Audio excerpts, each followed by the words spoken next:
What's up, people? She was trying to beat me to it.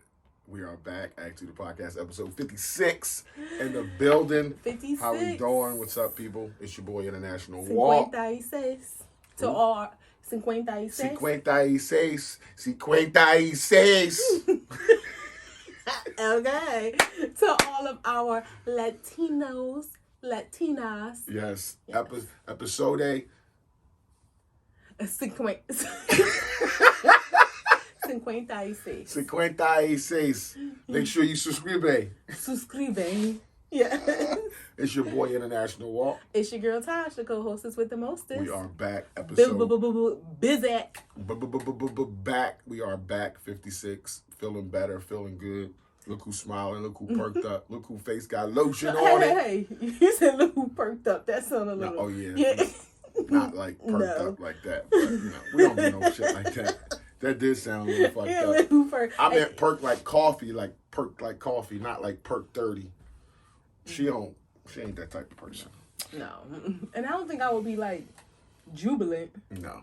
But we are back, episode 56, A2TPodcast.com, Facebook, Instagram, Breaker, Anchor, Google Podcasts, Radio Public, YouTube, Spotify. All the platforms, no excuses why you shouldn't be seeing our faces. We're coming for number 10. Yeah, so, just check us out. Check us out. I'm just going to remix everything you say. How are you? I feel good. No! How are you? Why would you shout in my face like that? How are you? I'm doing good. I feel good. I am feeling... Guess what? What? I feel like a 10. For what? Mental? My mental... Ooh, mental. No, I don't want to lie. I'm sorry. I don't want to lie. I'm going to say a 9. A 9? Yeah. You don't want to go with your gut instinct? You know why? And talk it up? Because I feel like if I say a 10, then I'm probably... No, I don't... Suppressing some shit? Yeah, if I'm a 10, that's good to be a 10, but I feel like I'll be suppressing some feelings. It's a little bit of worry on my heart. My grandpa, is not doing well. Yeah. I'm not like, I got faith in God, and at some point in life, some things you realize you can't do anything about it, so you don't let it get you but so down, but he's just not doing well. So I can say that is on my heart. So I'm probably a 9. That's fair. Taking a 1 away from me. That's fair. Work is a 10. Work's another dime. That's 3 weeks in a row. She been a 10. Know why? Because she ain't fucking been there. You know what I'm saying? Yep. And if it's all is going good, then good. And I ain't even gonna put her on the spot like that about. Nah. You just better. Yeah. Better. Yeah. I would never put you on the spot like that, babe. But yeah. Yeah.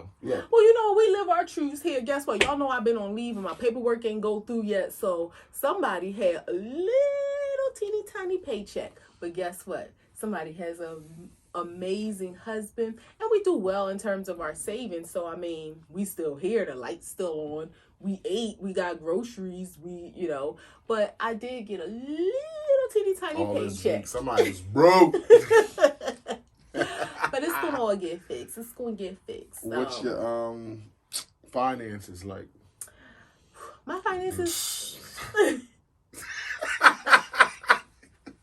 My finances, I'm going to say finances are an 8. Finances is an 8. Not because of my teeny tiny check, but, we got a lot of things going on. So they're an 8 because we are having to do a lot and coming out of pocket. Being a homeowner it takes great responsibility and just having to do things. Our refrigerator just went, really, why did you go? It's the middle of winter. And why is the base price for every appliance $2,000?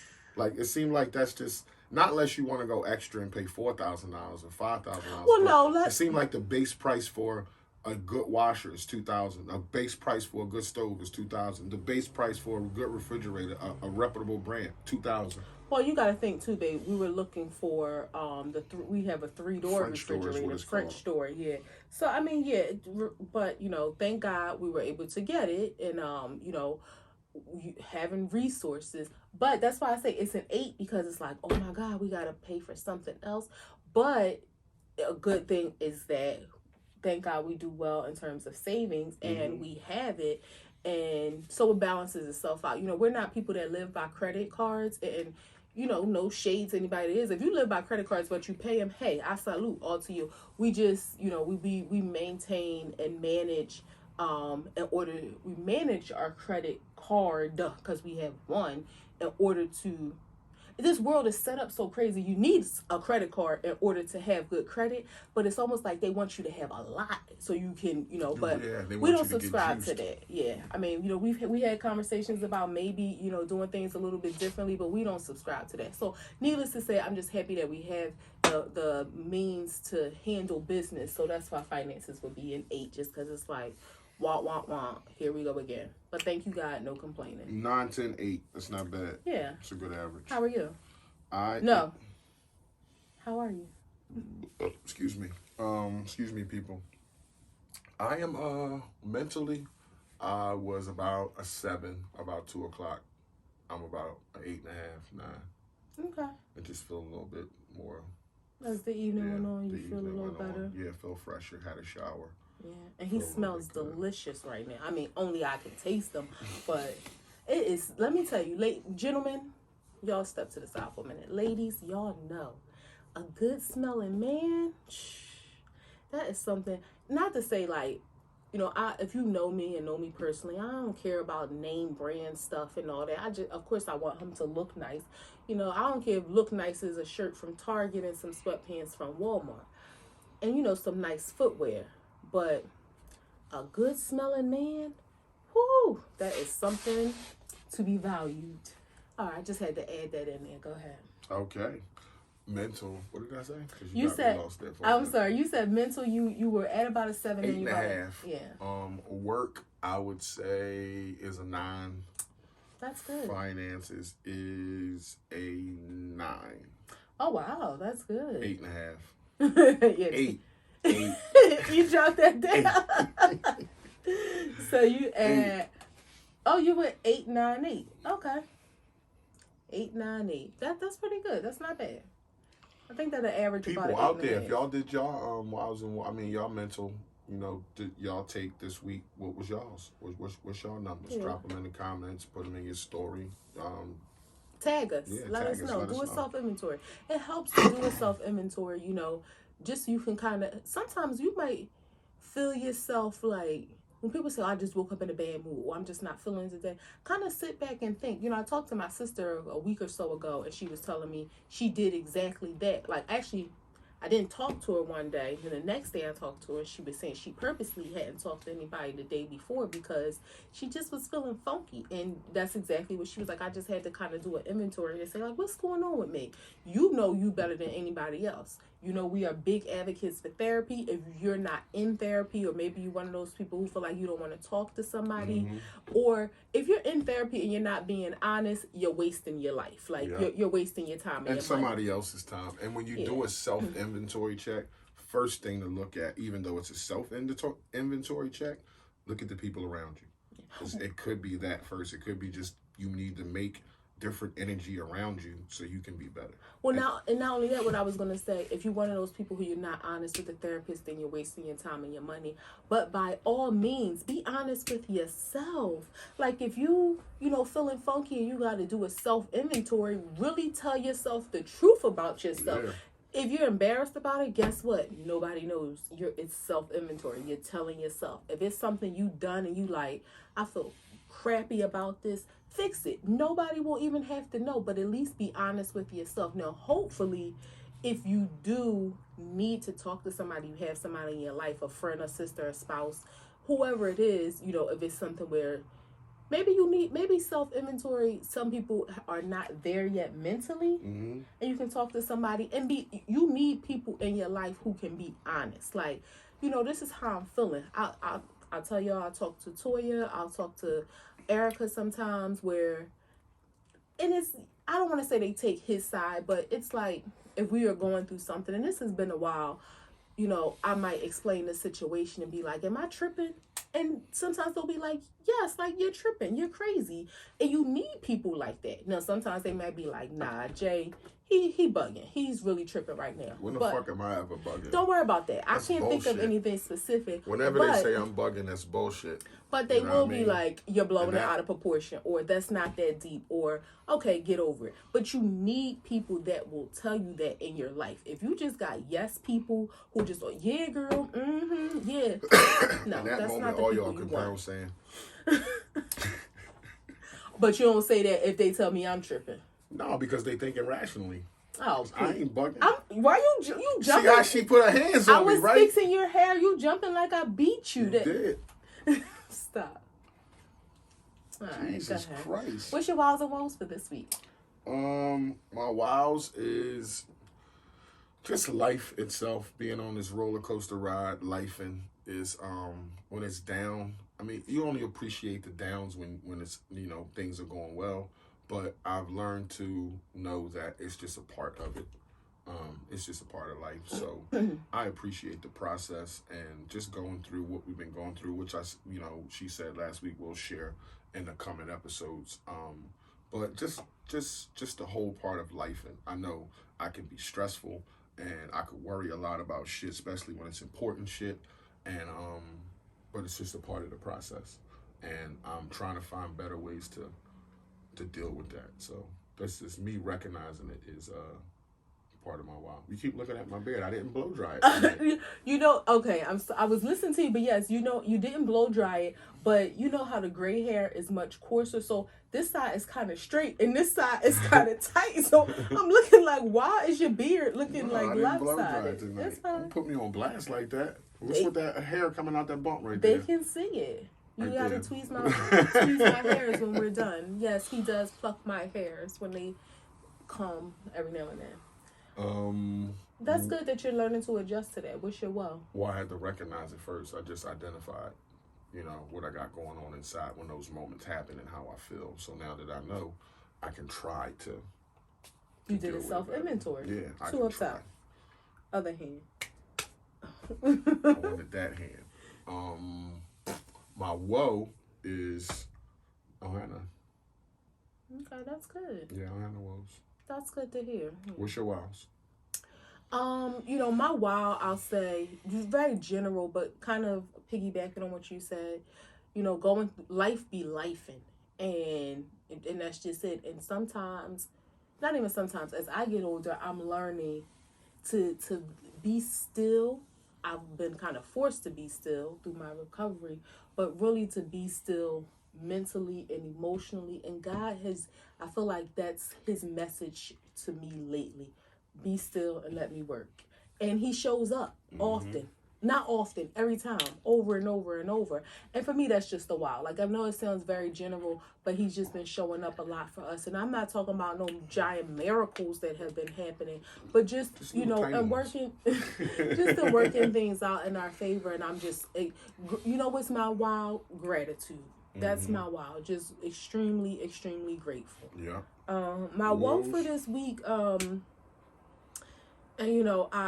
this is a fault of mine because I meant to look this up because I don't recall the young lady's last name. But Chesley, the lady who committed suicide. And I say this is my wow because not that it jumped off her floor. Yeah, not that it impacts me directly, but just hearing the story was literally like a whoa. Because we know a little while ago, Regina King's son, Ian Alexander Jr. committed suicide. And we don't know the details of that. Not that we need to know. It ain't nobody's business. He took his own life. That's all we need to know. We ain't even need to know that, but that's all we know.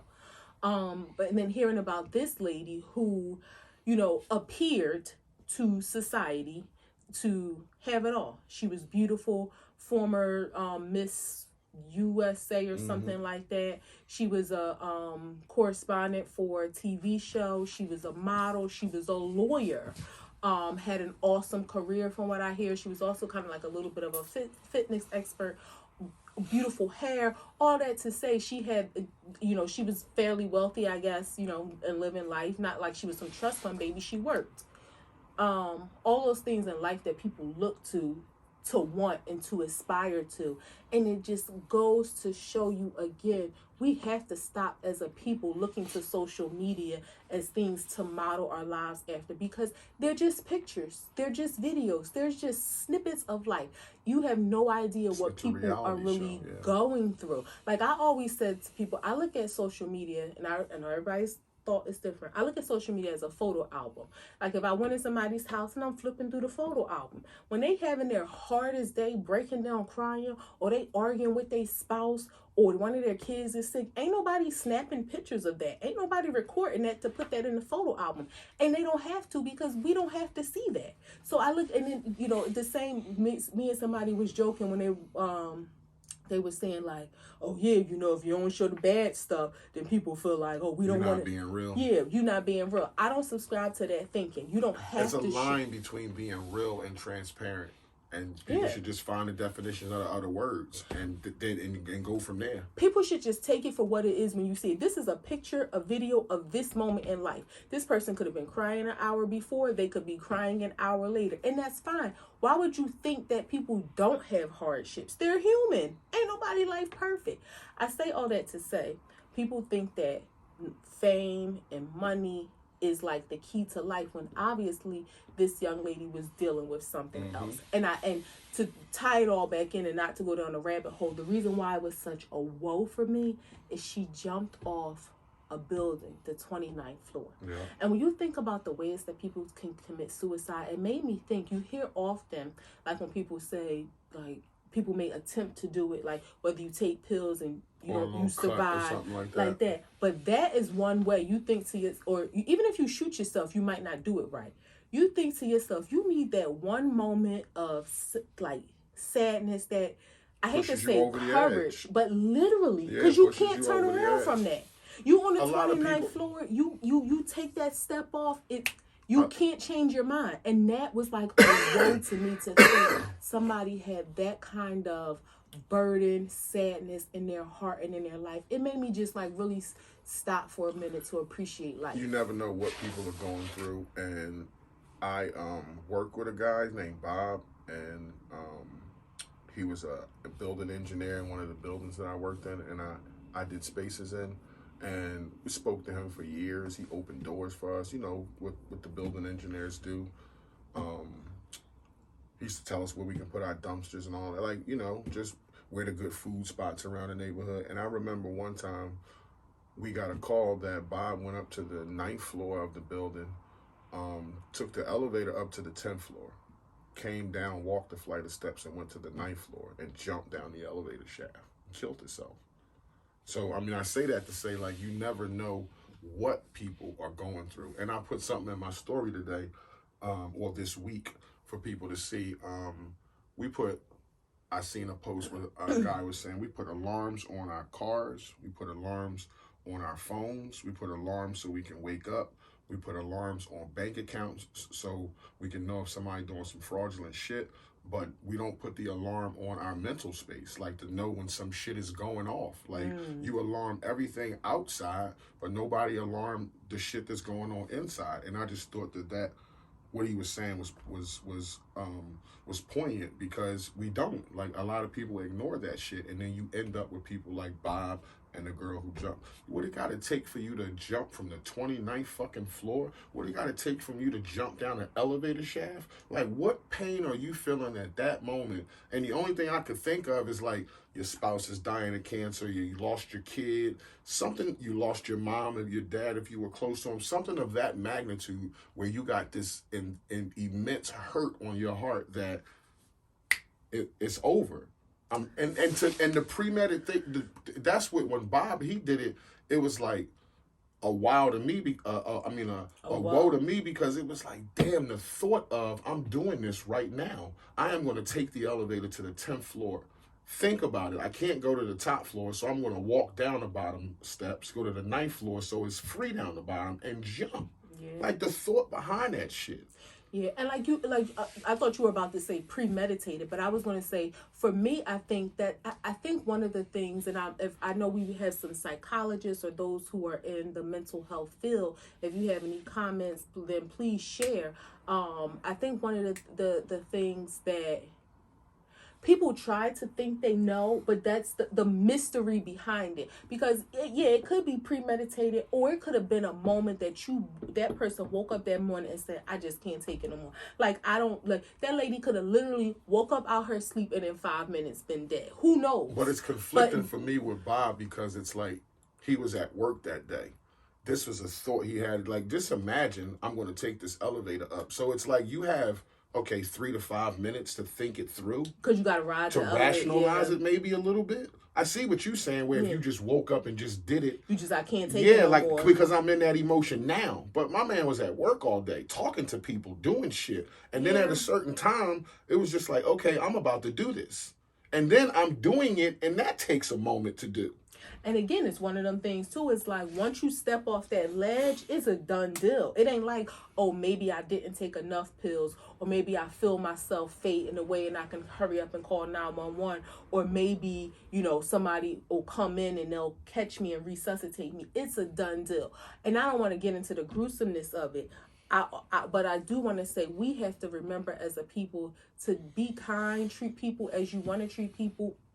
The golden rule. Like you really have to, and you won't, and guess what? You can be as nice as you want to be. You can text people, hey, just thinking about you. And you still may not know. Not to say that's going to fix everything, but if you're somebody that is struggling with something, please talk to somebody. Please just talk to somebody. Talk to somebody, whether a stranger, not a stranger. We've talked about mental health incessantly throughout the year that we've been doing this. Talk to somebody, a mental health professional. They have the National Suicide Hotline number. I don't have it right now, but we'll get it before the show is over. Talk to a neighbor. Go to the supermarket. Talk to a stranger if you feel like you don't want somebody in your business.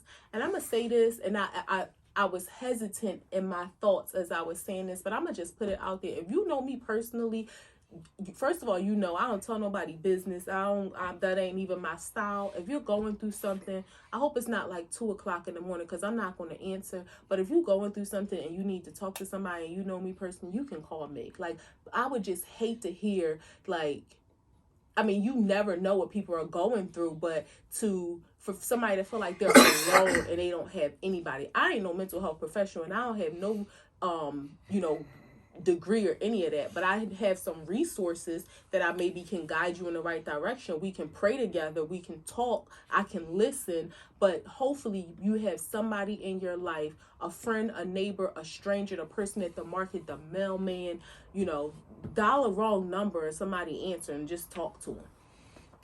Yeah. That's You had prayers for Regina King and her family, for Chesley's family, and anybody else who has taken their lives. Condolences to those family.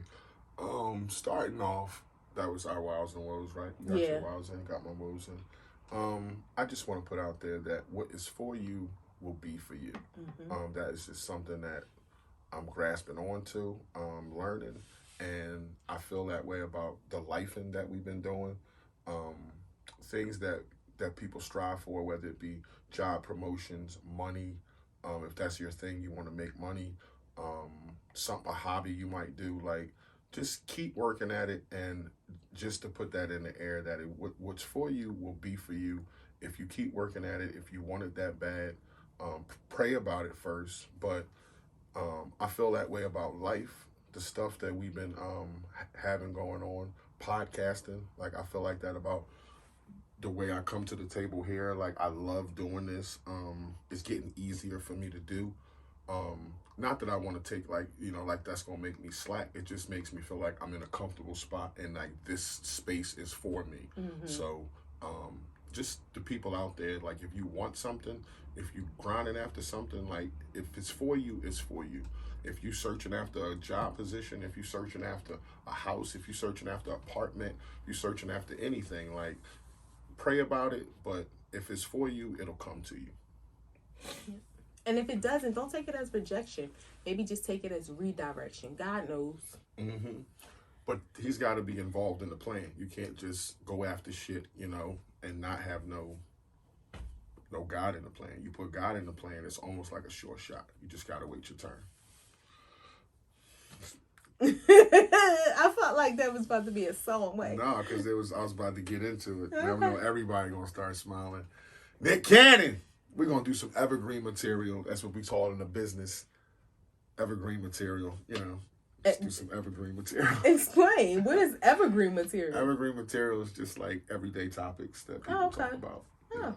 Yeah. That's good. You can hear it on this podcast. You can hear it on another podcast. Okay. It's not like something that's a common conversation going on. Like we're talking about, you know, sex and marriage, where that's something that's like an open conversation. Yeah. Gotcha. And we're talking about that for the whole hour. Let's get into the evergreen material. Nick Cannon, on his 8th baby, he just had a baby pass. And a lot of people was outraged because of the way he uses language when he said that the girl was the next mother. The next mom. Yeah, the next mother. The next mother.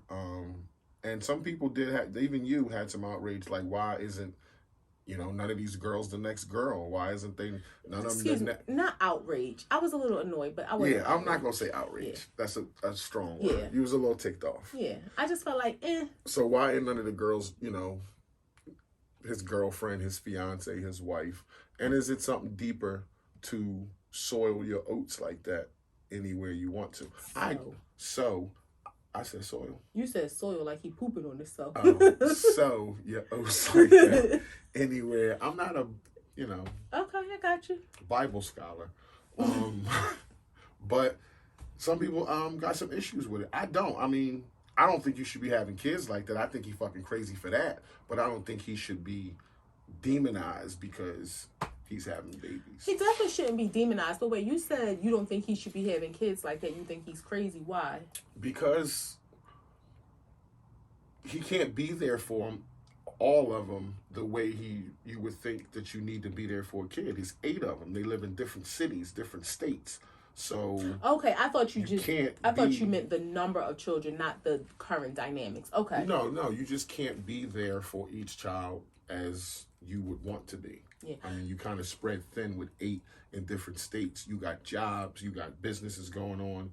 You kind of spread thin. And I don't know what he does with his time, and he's probably rich as hell and can do a whole lot and has a lot of resources and help, but still, you know.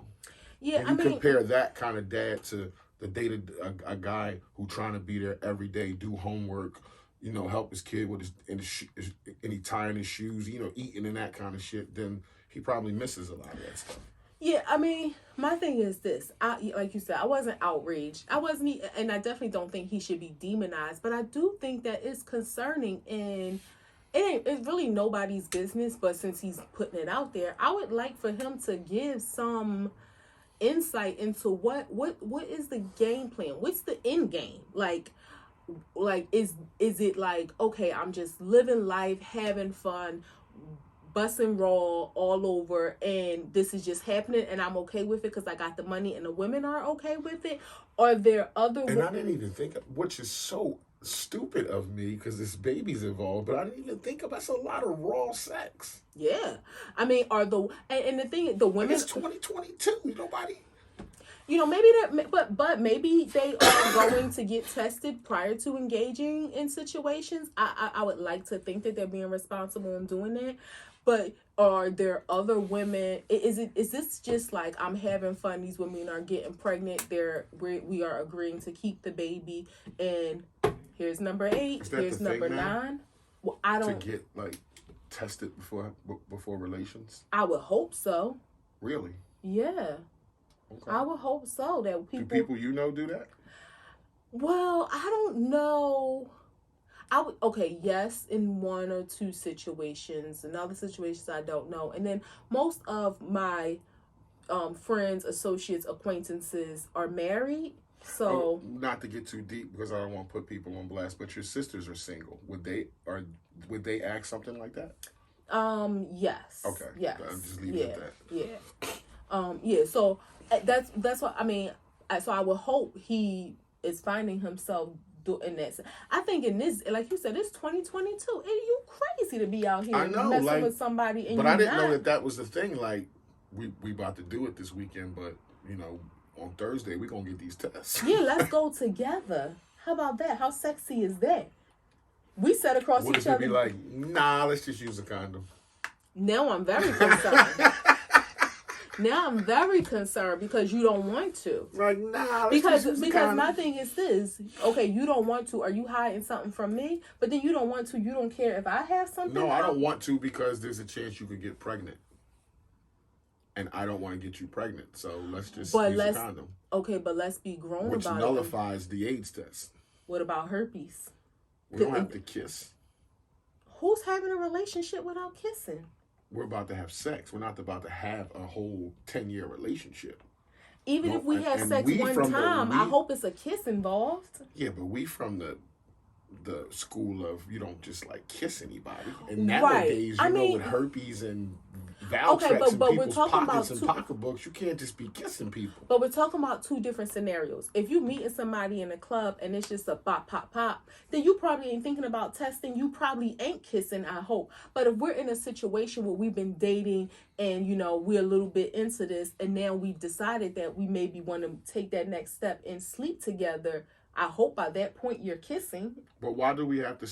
okay, I get that. But I'm just saying... would it be like, okay, the first time we sleep together has to be raw? No, I would hope. So why are we doing this then? Well, because... That's where I'm saying the pushback would come from. So I'm just trying to create a scenario where it's like, okay, if I don't want to have sex with you raw... Condoms break, like things happen. Things happen and your resistance to it would really... I understand. Would really put me off. Like, sir, why don't you want to be tested? Now I feel like your test is automatically positive. Like, what are you skeptical about? I want to protect you. Just afraid of the test. I get it, but yeah. I mean, I can't even imagine dating in this day and age and like having to deal with something like that. But I digress. Back to Nick Cannon. I heard there was a rumor like about him being sick. I know he does have some health issues. He was diagnosed with lupus.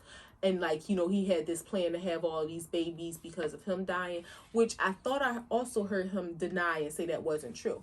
My thing is this, if that is the truth, how selfish is that? You want to have all these babies and then leave them fatherless? And then if it's not true, again, what's your whole game plan? Because no matter how much money you have to financially provide for all of these babies, they may not be in different states. They may all be in LA. Who knows? They may all be in New York. Who knows? They may be bi-coastal. New York but I'm a man. But the thing is this, no matter how much money you have, you are still leaving these women or you're leaving these children in single parent households.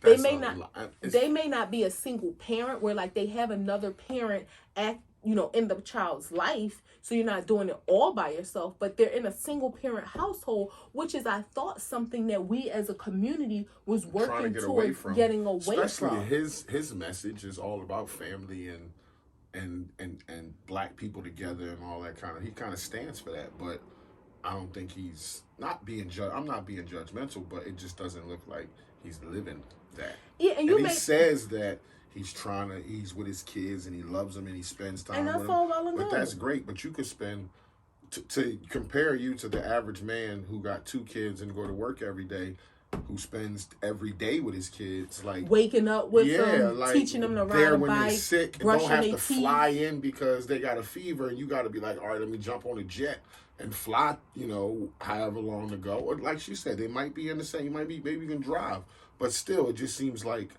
you spread thin. Especially you got work, you got other shit to do. Business is like. And granted, you probably can. Even if you could retire today with your millions of dollars and not work another day in your life, unless you're building a communal home where all these people are living together, which we know Mariah got her own money, so she ain't living there. But unless you're building a communal home, you're still not in all these households. So why are you creating this dynamic where these women, and that's another piece too, that these women are complicit. So it ain't like he dropping babies and they like, oh my God, I'm pregnant. I mean, they're complicit in this situation too. And again, he's like, when you say complicit, you almost make it seem like something bad. Like, well, they're complicit. Don't say complicit. Like they sleep with him. Like, no, what I'm saying is they're complicit in continuing his reign of fatherhood. So is it supposed to be a woman who says, "No, Nick, I'm not going to have a baby with you because you have 8"? Yeah, I hope as a woman, like, do you want to be my boyfriend? Do we want to build a relationship? Do we eventually want to get married? Because I don't want to be baby mom number 8. But do you know how many women is out there like who don't want to get married, who just want to sleep with Nick, who just want to Be like, baby mom number 9? Yeah, and 10 and 11 and 12 and 13 and 14. Like, there's not a woman that's going to be like, ho, ho, ho, I see what you're doing over here, fella. I don't want to sleep with you because I'm going to be baby mama number 10. Why not? Because that's just not going to happen. I think some women will be like, no thanks. He's on 8. So the women that he tried with, he's succeeding. Well, that's what I'm saying. That doesn't mean that nobody would decline. As of this point, they haven't.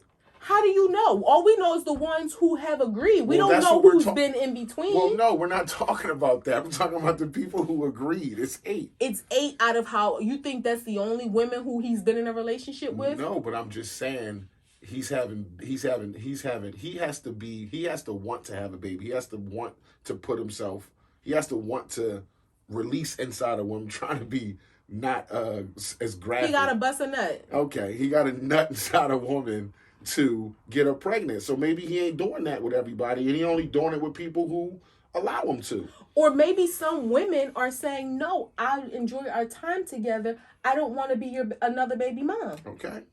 Maybe. I mean, I would think that women is not like, oh, pick me. Can I be number 9? No, I'm not saying that you're going from one extreme to the other. I'm not saying that they're doing that. All I'm saying is, as of now, it doesn't seem like any women, they hear about him, they know who he is, but none of these women are saying, I'm good. All we know about, well, one, let's not include Mariah, because that was his wife. Right. So all we know is about the other 7. Well, no, he had 2 by Mariah. Right, so the other 6 women, because it's 8 babies, so the other 6 women. So that's all we know is that of these 6 women. And again, that's not to say that's the only women he's been with. I would hope, and we don't know, but I would hope that there's been some women who he's been with, and maybe he broke up with them or decided, okay, he was on to the next because they weren't down with his plan. Okay. I mean, my whole thing is, as women, you're right. Everybody doesn't want to be married. I get that. And some people you got women that go to the sperm bank that do the same thing, and they don't even know who the dad is. But some women don't care about the things you care about when you talk about what you just said. Like, I don't want to be baby number 8. That's why Future got 9 baby moms. Like, some women just don't give a shit about that. Yeah. That's but I hope that the baby is healthy. I hope that they all feel loved and they have a great life. And I hope that he at some point comes to terms with the potential danger that he could be doing to these kids and the precedent that you're setting for your daughters and your son. From a male perspective, it's out of, I don't know. I don't know whether it's something wrong with me or something wrong with him, but it's just too much. It's like too much fucking and too many babies, like too many baby moms. Like, I don't know what experiences he had in life, what mission he is on, or if it's a plan at all, or if it's all coincidental. I do not know. But it seems like a laid out plan to have as many babies as I possibly can. And that's just the way I'm going to lead the world. Like Bob Marley or something. Bob Marley had 13 children by 9 different women. And he had one wife during that time. She didn't even divorce him when he was having all these babies on her, because she only has, well, she had 3 so out of the 13 kids, 4 are hers. Her oldest is not by him, but he adopted it, and then she has 3. Then the third one is reported to have been an affair that she had, but he still claimed it. So let's just say she has 4 of the 13 by him. The others ain't by her. No, but the sons are the same way. Yeah, the sons either have multiple kids with one woman or they have multiple kids with a lot of women. Like his grandchildren's like 40 or 50.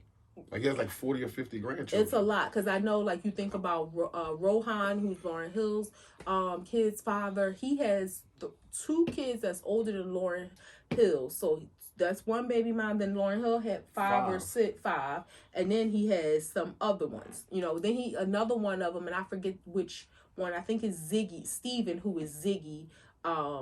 I might be wrong, but he has like 9 kids or so by like 4 different women. So there's a pattern, but I don't know if this is attributed to their Rastafari lifestyle. And I remember hearing about Nick like alluding to some of that when he was wearing like the beanies on his head. So I don't know if this is like a spiritual thing, I don't know if he was going thing with the he's Rasta trying thing. to mimic. I don't know. I don't know if he was going with the Rasta thing. But the spirituality, because he was speaking to it's the Muslim guy. Farrakhan? Yeah. And okay. he was speaking to Farrakhan and having meetings with him and shit like that. And almost like he's trying to find himself. The doctor, the bald head dude with the beard, the gray beard. Jason Wilson? No, the doctor. Heavyset guy, bald head with the beard.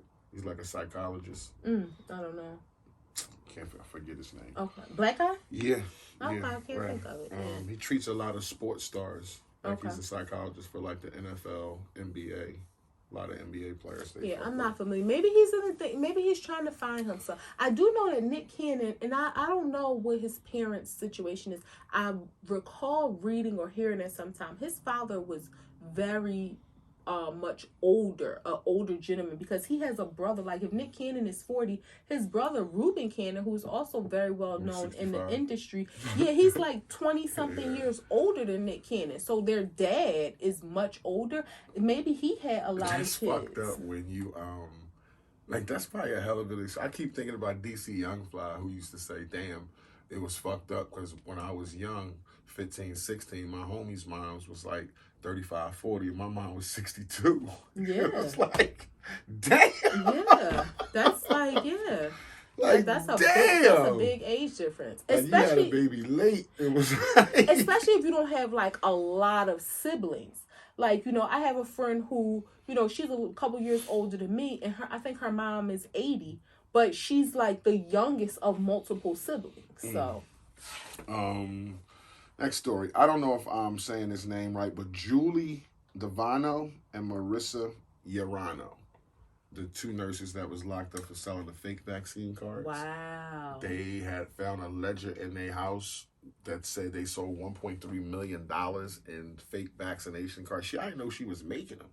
Did nurses do that? Well, okay, she was a nurse practitioner. Nurse practitioner. But she owned also. She owned some kind of. She had her own pediatric clinic. Yeah. So a nurse practitioner can actually be your primary care doctor. So you can have your own practice, and that's what it was. She had her own practice, her own patients. So she was, and then she had. I wasn't finished the story though. I'm sorry. The other lady worked for her. Yeah, she was an employee of her, and they was charging $220 for adults, $85 for kids. And they found $900,000 in cash when they raided the house. That is insane amount of money that fast off of vaccination cards. Mm-hmm. When you think about $250 a pop. Yeah, it's crazy. But like all that fucking cash, and you talking about obviously you can get a family to be like, yo, we need $4,000. But when you're talking about 1.3 million, but do you want to give the other caveat to this story? What? Go ahead. Speak about it. Her husband was an NYPD cop officer, and a lot. And now, when I say a lot, I don't want to quantify it because I don't know the percentage. But a lot of her customers, were serviced by her husband, who was hiding the vaccine cards under his helmet and selling to his colleagues. In other words, other cops. Which is the biggest problem in New York with unvaccinated people is the NYPD. I don't want to say people should be mandated, but they're cops and none of them want to get vaccinated. I don't think anybody should be mandated. No. I don't care what your job is. But this is the thing, too. I saw a number. I think your girl Jamel Hill had commented on somebody's post. And if I'm wrong, then, we can correct it. I think it said 454 police officers died, ballpark. 454 police officers died in New York City last year. Of that, 308 of them it was because of COVID. Wow. So you have all of these officers, and again, we've talked about this, that that whole shot has not prevented people from contracting COVID or dying from it. So y'all know my stance on it. We've talked about it. But my whole thing is whether they get it or not is your business. But the fact that they're the ones buying these cards, and her husband wasn't charged. they're investigating him, but he wasn't immediately tried. And they didn't even want to release his name at first, but somebody else posted it. And that's just fucked up that a nurse practitioner would be making cards. And how stupid is a cop to hide vaccination cards under his helmet? Under his helmet, right? Like, what the hell is that? But you know, $900,000 in cash just to think you got that in your house, and then bam, that shit gone just like that. Yeah. Like all them bundles, all them cells, that shit gone just like that. Yeah. And you about to go to jail. And you know what? It makes me this kind of like a sidebar to that. It goes to show, you would think that medical professionals, you would think, just based on what's publicized to us through the media, they give the appearance that all medical professionals are on board for the vaccine. But we know that that is not true. This lady, now whether she's on board or not, she obviously is supporting those who don't want to be vaccinated because she's helping them with the cards. And I'm not saying all medical professionals should be, but I just find it interesting in listening to a medical professional's perspective about the vaccine. And I'm talking about a medical professional, a doctor, a nurse, somebody who is providing direct care. I just think it's interesting to hear their perspective and to see, despite what the media is portraying to us, they all do not agree with the vaccine. No, they don't all agree with the vaccine, but to me, fake vaccination cards is not taking it seriously. That's what that means to me. And I didn't tell you this, but today, we got a lot going on. I'm doing a space for a company inside a warehouse. I'm not going to say their name, but the guy who runs the space, who I'm dealing with, asked me about this story, and he was like, "What you think about the vaccine?" I was like, you can't force nobody to do this. And he was like, "I'm vaccinated," so I shared with him I'm vaccinated, and he was like, "Do you mind meeting somebody?" And I said, "Who?" And he's like, "It's a guy on the floor." And they got a lot of foreign workers who sew. They make chairs in this place, so it was people sewing and moving, a whole bunch of moving parts. I go downstairs because he was giving me some boxes, and I meet this guy named Ed, and he goes, "This is Ed." And he asks Ed, "Is it okay if I tell Walt what was going on with you?" And he said, "Yeah." And he said Ed lived with his two in-laws, his wife, her dad, and her mom, because he was helping take care of them when they was old. They all got COVID. His wife died, her dad, and his mom. And her mom, you mean? Yeah, they all three died. Wow. He got COVID real bad, but he lived. And his wife died, and this dude is in here making chairs. Wow, that's crazy. And 9 months ago, his family, his household died. And it just was like, damn, like, wow. Damn, Ed, and he was like, "This is why I take this so seriously." Like the guy who I was dealing with was like, "I just wanted you to meet him." And when I hear stories like this, he was like, "This is why I take this shit so seriously, because people just don't know. They don't know the guys like Ed who's working on my floor, who family died, his household died." And that's my whole thing. Like, again, I don't think anybody should be forced to have it. I have a serious problem with the fact that Joe Biden tried to force companies with 100 or more employees, private companies, to mandate vaccinations, and then that was overturned by the Supreme Court. But there are people who were fired from their jobs, so now what becomes of them? But I digress.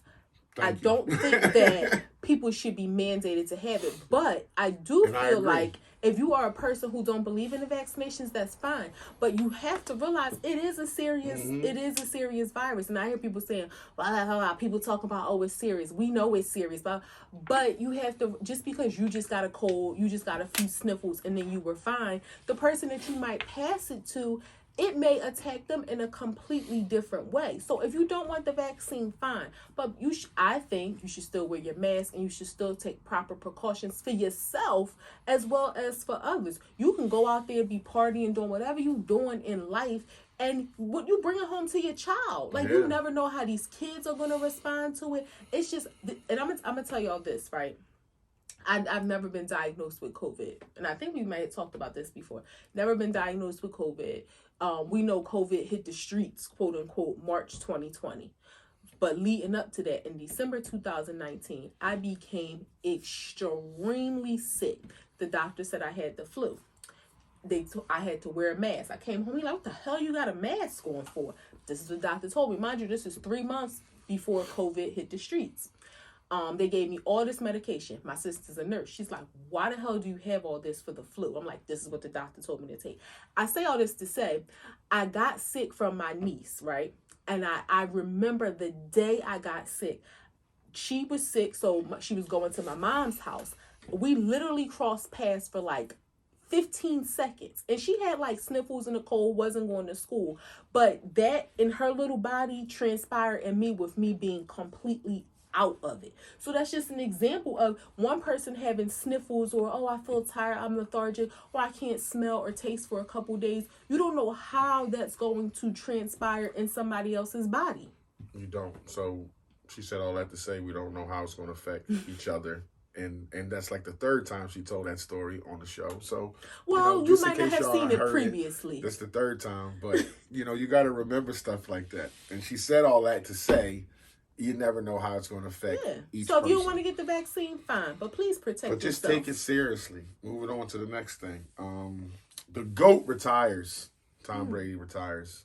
How you feel about that? I'll tell y'all this. He is a huge football fan where like football is always a thing in our house every Sunday, but he doesn't have like a football team that he follows, but he has favorite players. Tom Brady has always been his favorite player. Yeah, he's the GOAT.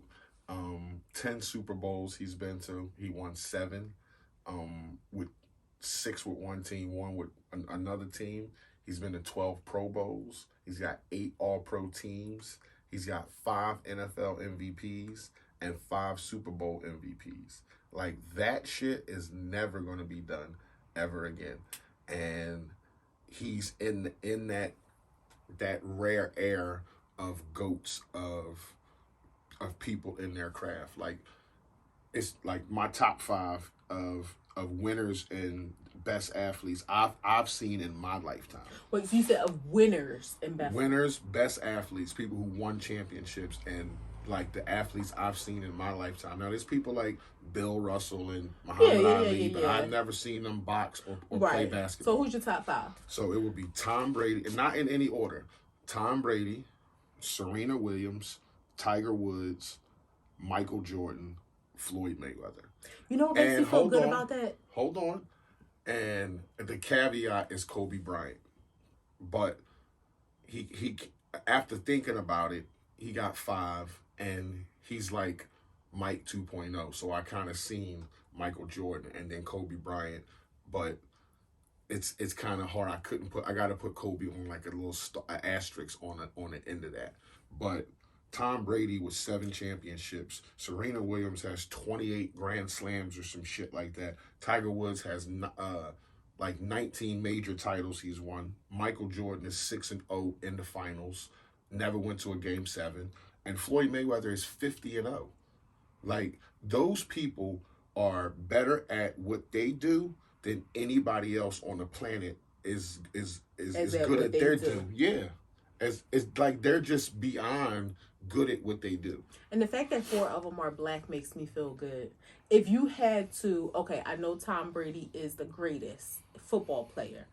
If you had to select a black player in his place, who would it be? Jim Brown. Tear that shit down. Oh yeah. But you didn't see. Did you see Jim Brown? No, but I'm just saying. You said if I had to select. But that you saw play. You didn't say that first. Well, I was going by your criteria. But you didn't put that on there. He set the criteria. I know, but it was your question. You didn't say that. Following your same criteria. Okay. If you had to swap out Tom Brady for a black football player, who would it be? I wouldn't.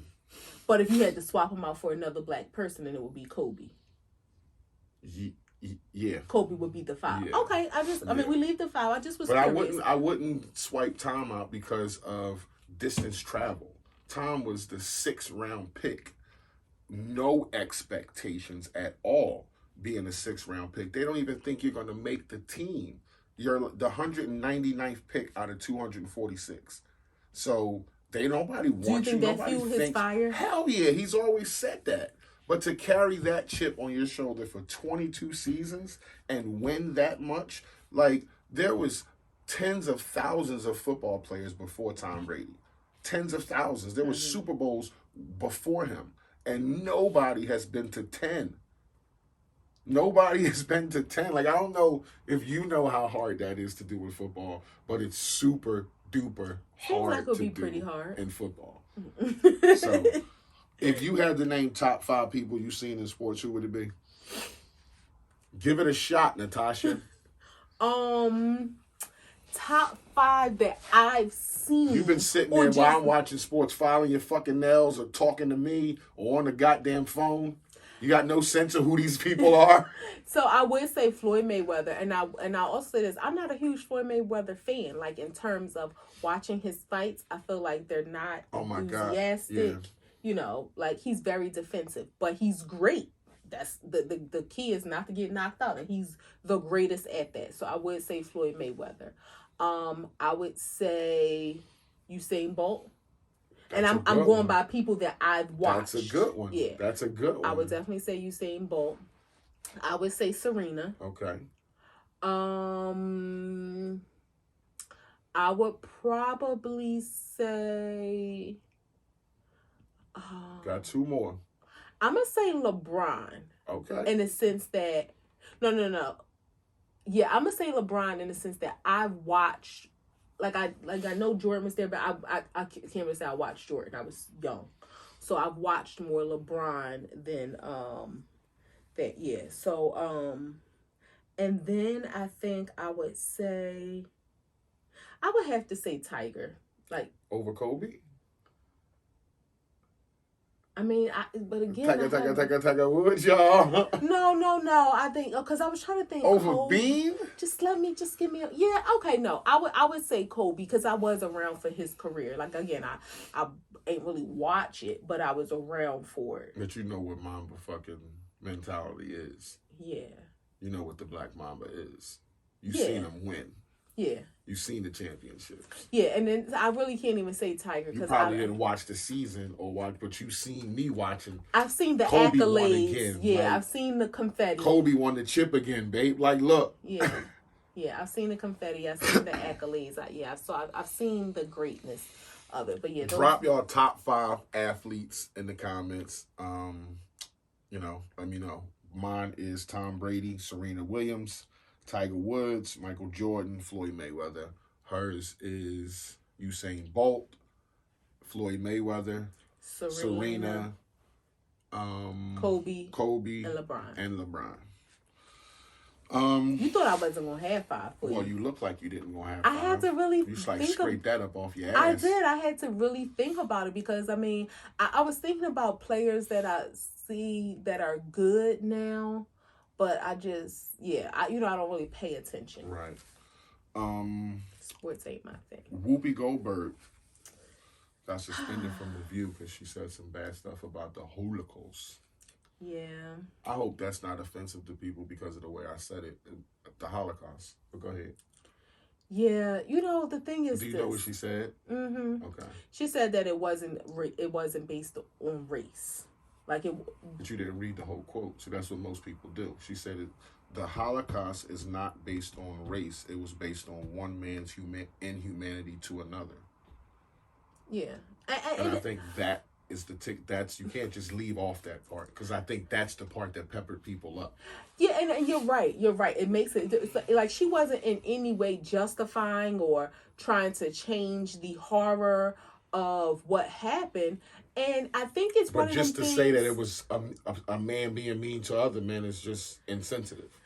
But so I think it's okay. And I love fucking Whoopi. But I think it's one of those things that it's a good discussion to have because when you talk about Hitler and the actions that he did, it was in the. You're talking about Hitler on the podcast. Well, who was responsible for the Holocaust? It kind of threw me off when you said like we got Hitler. It was like, whoa. You brought up the Holocaust. He's the man behind it. Okay. That was his show. Okay. And I'm not making any fun about it, but it is what it is. So this is my thing. Being Jewish is one of those things that you almost he just said. Just keep going with this thing. Being Jewish is one of those things that, depending on who you ask, you can get a different response. Judaism is a religion. Being Jewish is an ethnicity. Right. but it also can be a race because you can have Russian Jews, you can have Italian Jews, you can have Israeli Jews, you can have black Jews. So what is it to you? So is it a religion or is it a race? What do you define it as? I define it as a religion. You're an outsider, but what do you see it as? I think, and I'm probably not the right one to ask because it ain't something that I'm very knowledgeable about. Your opinion. But I think I look at it more as a religion and a culture. Okay. But you see how when we I'm sorry. I meant to say a religion and an ethnicity, not necessarily a race, because again, you have black Jews. Let's just say you have black Jews and you have white Jews. So now what are, because you have black Jews who Sammy Davis Jr. was a black Jew. Right.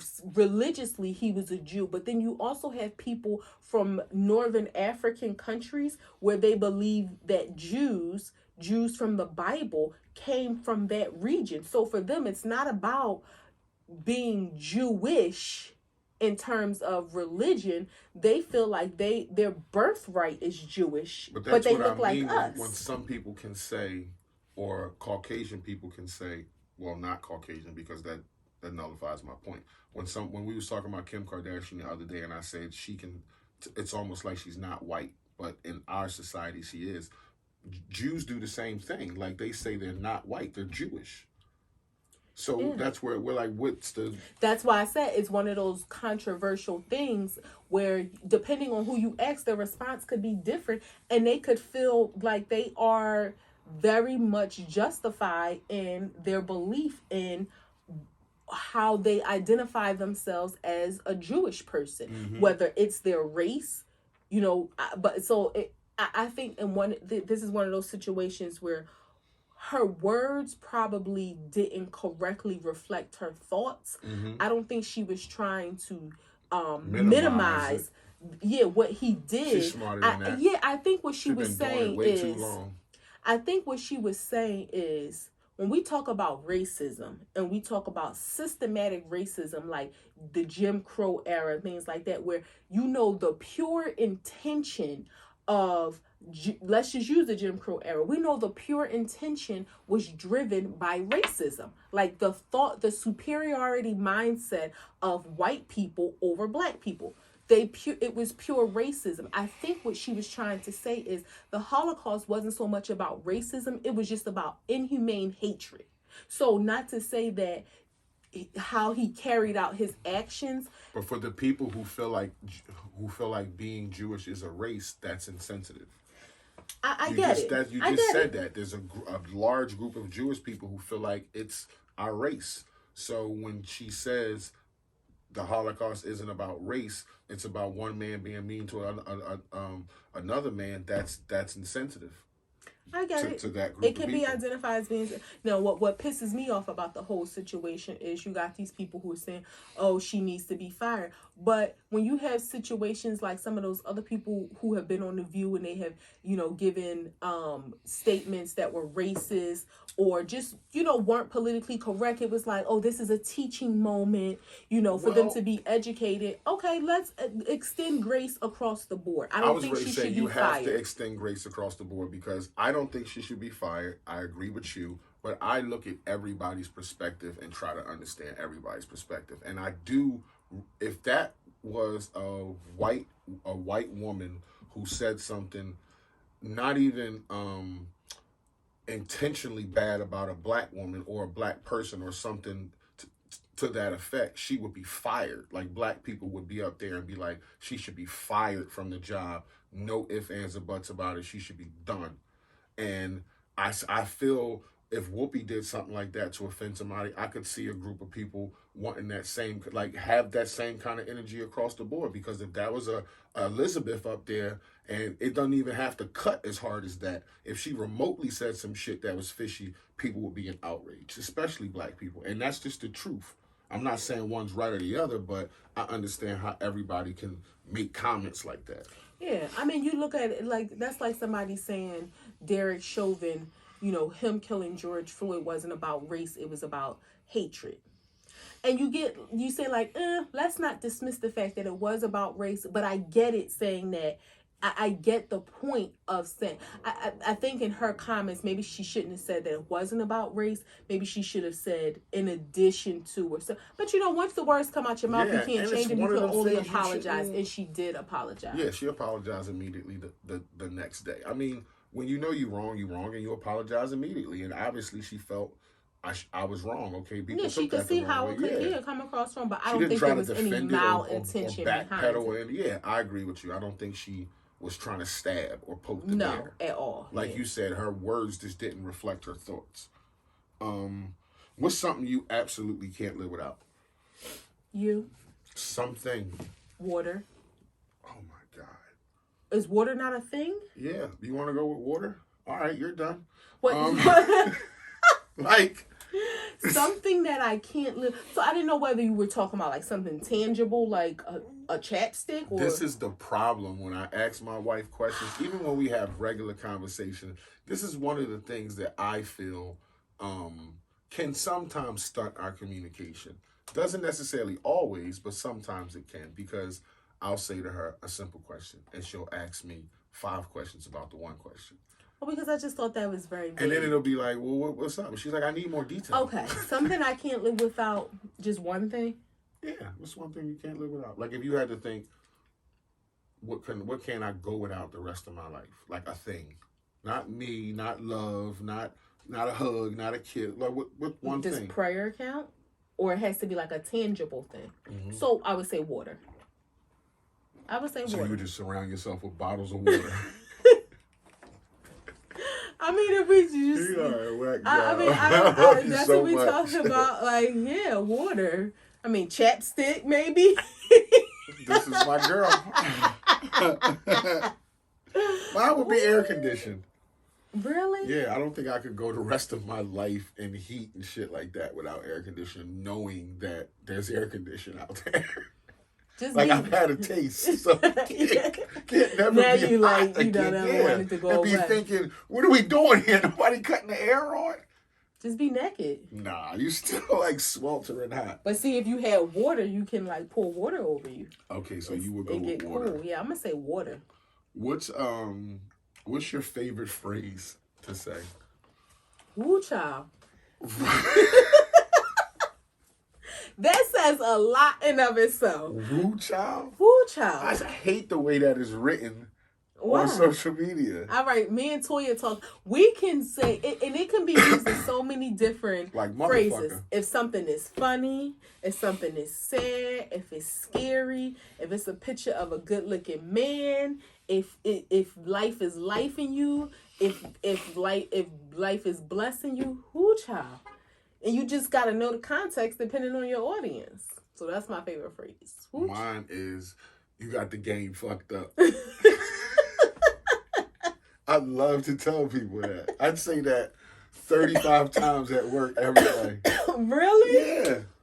I say it all the time. You say it quite often here, but I didn't know like that was your favorite thing to say. That's my favorite thing to tell people. You got the game fucked up. Yeah, I probably don't say it often to you, but now I'm going to start saying it. Woo child. Woo child. What's your beef? You got a beef? I got a beef. My beef is, and I'm just going to cut this simple. Not all, but cock-sucking lawyers I have a problem with. That's what I have a problem with. Lawyers that be trying to stick people, lawyers that be trying to be shiesty, I don't like it. And dealing with lawyers, I don't like it. And that's just it. Look, yeah, they can be shady. Lawyer, what do you think, which career do you think has the reputation of being like the slimiest? Lawyers. Because you lie for a living. Lawyers and car salesmen. You know, I have lawyers to make myself be nice when we go to the car dealership because I just feel like I'm ready for y'all BS. But, yeah, I would think in that order. That order. Lawyers, car salesmen, cops. There's not three people more full of shit. We have seen cops lie. One person that's more full of shit is a cop on TV. We have seen cops lie like blatantly. You be like, that did not happen. That's why I said cop on TV. Yeah. Like, there's no more full of shit person than a cop on TV. Speaking of cops, my beef, the Bridgeport, Connecticut Police Department. Lauren Smith Fields was a beautiful young black woman who met a man on a dating site and ended up dead. Let's just say that. There's some details that are kind of muddy. You know, it was some drugs found in her system. They said she died of an apparent overdose. And to be honest, we really don't know what happened. I don't know this young lady. I don't know if, you know, maybe she was just doing drugs for fun while on a date. Maybe they said it appears that the drugs that were used are drugs that are commonly used as date rape drugs. Nevertheless, all of this speculation that I'm doing is because the cops are not doing their job in order to properly investigate this young girl's death. Something that a lawyer said that I thought was interesting: when drugs are the cause of somebody's death, and then the cops just automatically say it's an accidental overdose, that is not something that's commonly done without them first identifying where did the drugs come from. An accidental overdose, if I bought the drugs and I took them and, you know, I overdosed. But if you came to my house and you slipped them in my drink and I overdosed, that's not an accidental death. Like, that's a different scenario. But again, there's a lot of speculation going on because the Bridgeport, Connecticut Police Department are not doing their job. So that's my beef. And I know a lot of people, you know, that we see these campaigns on social media about getting things out there, you know, whether it was Sandra Bland, whether it was Breonna Taylor. This is one of those situations that I think we need a push behind to call more attention to it, because it's not the first, you know, black woman, and it won't be the last, who has died. And, you know, our lives just aren't valued. So that's my beef. And I pray for her family that there's some resolve, some resolution, some peace, and that anybody who is involved with the cover up, with her death, with failing to do their jobs appropriately, are held accountable. Can I get you update on? Don't get me started. To piggyback on what you were saying about, like, I don't know, there's a lot of variables into a person who buys, say, lace drugs, and you go home and you use them, and the cops come and say drugs is involved, it's an accidental overdose. You did overdose. Now, I get what you're saying, and there's something to play out in court about that, which is part of the first gram. 4 men charged in Michael K. Williams' death because they had on camera, they seen him buying drugs off this group who ran this organization in Brooklyn who was selling lace, fentanyl, heroin. And on camera, they got Michael K. Williams coming up and the exchange happening with one of the guys. So they got it on camera that group was selling fentanyl, lace, heroin. So now they're trying to charge them with his death. You know, that's just what you were saying. Like, now it's not an accidental overdose. You bought the drugs, you sold somebody bad drugs. I thought I was taking this, but you gave me this. Even though it's on the street, like, you can't be selling bad shit and then kill people. So, well, in this case, she was with a man and she overdosed. So y'all not even investigating to find out, did she take these drugs willingly? Did he put something in her drink? Which then it ain't an accidental overdose, because I didn't take drugs at all. So this ain't an accident. It shouldn't be no drugs in my system. And, you know, again, this man said she was so drunk he had to carry her to the bed. Well, her blood alcohol level was 0.02. The legal limit is 0.08. So she couldn't have been that drunk. But she was so drunk you had to carry her to her bed, but there was still a condom found with semen in it. So you had sex with a woman that was so drunk? That's rape to me, because how did she consent if she was so drunk? It's a messed up situation. So Michael K. Williams, 4 men was charged. 4 men charged. We was on 3 grams, but we went back to the beef. I had to go back. So that was the first gram. Michael K. Williams was charged. I mean, 4 men was charged in his death. I think it's awesome that they identified these men and they charged them. It's a shame that somebody that's famous and known has to be a victim, because we've been hearing about this fentanyl thing for a long time. But you know what? Maybe, I would hate to say, like, maybe that was the plan for his life, using him to really open the window and say, now that it's happened to a famous person, let's dig down into it. I believe in God, and I just don't think God planned shit like that. He wasn't born for that to happen. I get what you're saying, but I'm just saying the fact that a famous person died, it's like that's always the catalyst to them really doing the work. But if the end justify the means, then I mean, there was a guy named Mike who died from heroin. His name was Michael Johnson, and he lived on Pratt Street. Exactly, and there was no investigation. Yeah, no investigation done. At all. They just marked him off as a drug addict. Second gram. Condolences to Mike's family, though. And to Lauren's family. Yeah. Back to the beef. That was back. Yes, I'm sorry. The Washington football team is calling themselves next season the Washington Commanders. So they're not the Redskins. They got that name took from them because it's insensitive. So they went a year being the Washington football team. Now, next year, 2022 season, they will be the Washington Commanders. If you had to pick a name for them, what would it have been? Probably the Hogs. They had an offensive line in the 80s, early 80s, that was called the Hogs, where they won their championships. So to call themselves the Washington Hogs would have been tied into their history. So I would have been like, all right, that makes sense. The Commanders, they actually got in a little bit of trouble because that organization, not their PR team or whatever, not doing their investigating. There's a minor league team in Washington named the Commanders. So there's some, and their name is trademark and patent. So there's some issue there, even with the new name that they pick. Like, they just can't get right. Yeah. I would call them the Washingtonians. And it sounds like a USFL team, like that fake football league, like the Commanders, the Black Jays and shit like that. Like, I would call them the Washingtonians. You know, it's weird though that you say the Commanders, because the other day I was thinking to myself, what and you may not know this off the top of your head, most football teams are named after animals, but they are. The Eagles, the Falcons, the Bengals, the Dolphins, like most are, not all, but most, but the Rams. But then you have those like the Patriots, the Chiefs, you know, that aren't, but the Bucks, well, no, the Buccaneers. So but Pirates. Yeah, and then you have the Commanders. Mm-hmm. Okay. I don't like it though. No, I don't. But you know what? 10 years from now, because it's what's the? No, I think they'll always be the Redskins. Yeah, you know a team that still hasn't. Every time I hear it, it sounds juvenile to me. This is in basketball. The Pelicans. Like what? Like the Pelicans. Yeah, like who are you? The Pelicans. Last gram. Police respond to Tisha Campbell attempted human trafficking, and you can speak to this more because you know the story. So she was working in Africa. Well, tell me.